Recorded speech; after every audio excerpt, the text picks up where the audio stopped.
Waker just released on August 3rd, and I spent over 8 hours leveling, gearing, and practicing the class to give you an honest take on everything the Waker class has to offer. I by no means call myself an expert and welcome you to share your thoughts about the class in the comment section down below, so this video can serve as a beneficial resource for anyone looking to try the Waker class. My overall impressions after one day of playing is that the Waker class is a good class with a fair skill ceiling. It requires the use of a new mechanic in the focus system, plus multiple skills for guarding. This makes for a class that requires decisive key inputs to be successful. There are some downsides that I observed as well. Personally, I find the skills super linear, with there being one ranged and melee boss skill and one ranged and melee mobbing skill. You rarely use the other two skills depending on the content you are doing. The two bossing skills are Fredrin Riding and Wolfen Raid, and the two mobbing skills are Fredrin Breath and Wolfen Demolition. One of my tips would be to go practice on a frozen box and understand the uses of each skills. There are charged versions and uncharged versions of each skill, and there are also directional inputs that can affect some of these skills. So you want to find a weapon palette that will allow you to easily use either of the skills necessary for the type of content you are doing.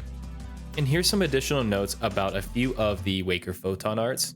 Wolfen Demolition has an uncharged version, a first charge, and a second charge. The first charge has an AoE damaging field, which you can weave into combos if you find that valuable. Wolfen Raid is one of your best damaging skills, but it has a second animation if you hold the forward directional key while using the charged version. This version of the skill is your best damage during down phases. And charged Fredrin Riding allows you to ride on Fredrin, and upon the release of the skill, Fredrin will strike what you are targeting. As long as you have something targeted, Fredrin Riding will connect, so you can use this skill for a long-ranged attack, a gap closer, or both.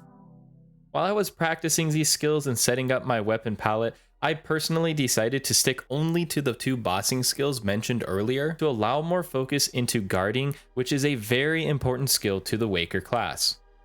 You have two primary ways to guard, your weapon action and hot Maramello parry. These are both 360-degree guard windows, but the latter allows you to guard during any photon art. You need to put this skill on a very comfortable key, as you will be utilizing hot Maramello parry frequently to keep a good pace in battle. Without this skill, the Waker class is very clunky. As you are successfully guarding attacks with your weapon action or hot Maramello parry, you will be earning charges towards your Maramello strike, which will deal damage depending on how many charges you acquired.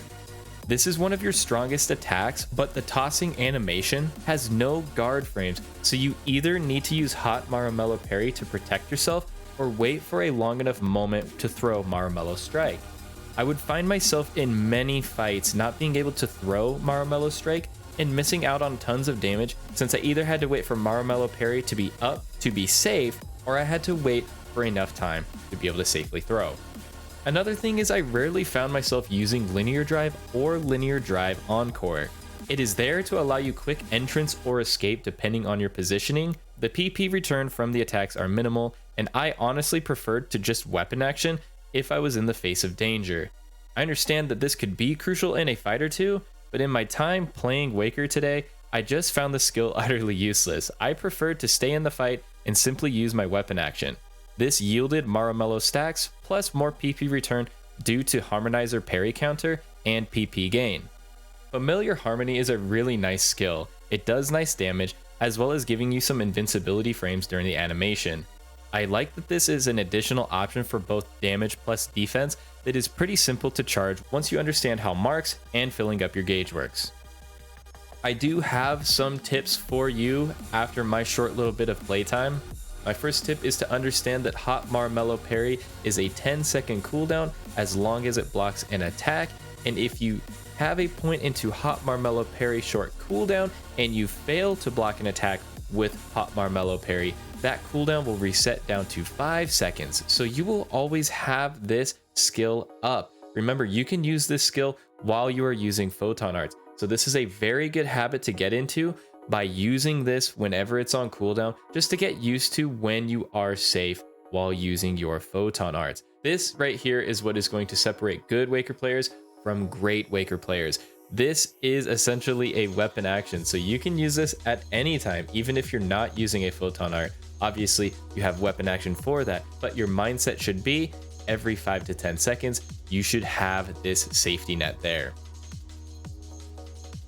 When there are constant attacks coming, it is better just to alternate weapon actions and Harmonizer parry counters. This allows you to be ready for multiple parries, plus get some good return damage out. As you become more comfortable with fights, you can proceed to weave in photon arts and the use of Hot Maramello parry. During Dark Fouls, especially on the second phase, I would constantly take breaks from photon arts to focus solely on successful weapon actions and counterattack follow-ups to make sure I was safe. You need to remember, Hot Maramello parry only blocks one attack, so throughout the entire photon art, if multiple attacks come your way, you can only guard that first one and you are vulnerable to other attacks. Here's one thing, Waker is super good in PSE bursts, as Charge Fredrin Breath is essentially Rifle's homing darts. This makes this class completely cracked in PSE bursts. So be sure to have Force as a subclass for that Eradication PP gain skill, and with that, Waker becomes one of the best PSE burst classes. And if you ever find a PSE burst that is in a very tight area, Uncharged Wolfen Demolition Cast turns into a superpowered Talus Spread Shot. These two skills make Waker one of the best PSE burst and mobbing classes we currently have in the game. Gear at the moment is super expensive, so invest in a Prim or Svea Harmonizer from the item shop. It's super cheap and you can basically do all the content with this weapon as long as it's limit broken to plus 50. Another thing is Waker does physical damage even though it is tech potency, so you can pair this with some interesting multi-weapons to apply a lot of value for your team. One thing that Waker does not do well is down phases. You really don't have any unique combinations or skills that you can use that do a lot of damage. So one of my suggestions for multi-weapons is going to be weapons that can provide that really good down damage. Jet boots would be my personal choice due to jet intensity being such a good skill to use during downs.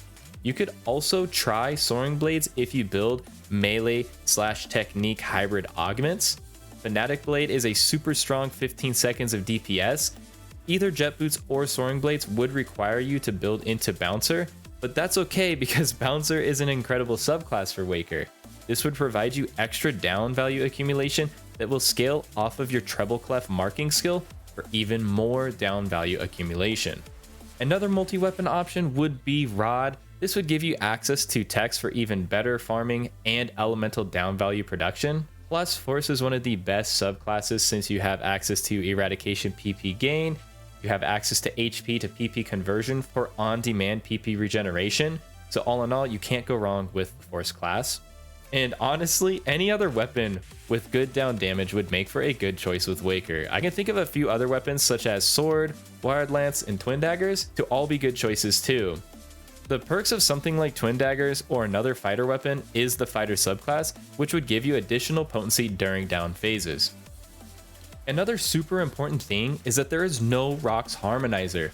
This means that Kaisar Harmonizer does not require a weapon and only requires Icicle Cubes, Icicle Orbs, and Blizzardium. This is honestly a welcome sight since a Roks Harmonizer would have been incredibly expensive to get your hands on. But this does mean that there is only one 6-star Harmonizer available, which is in the Sectal series. So plan on possibly using a 5-star or lesser Harmonizer for a bit until you can make your Kaisar Harmonizer. All in all, I think the class is good. I think the class is fairly balanced as well. It requires a bit of upkeep and the payoff can be worth it. This class can handle all types of content, plus it has a bunch of multi-weapon and subclass opportunities which will appeal to a variety of PSO2 players. I will personally continue to play it since I do want to get better at the class and I do want to see where this class can go with enough player intuition. So let me know down in the comments below, how are you enjoying the brand new Waker class? And on that note, I will see you all in the next video real soon.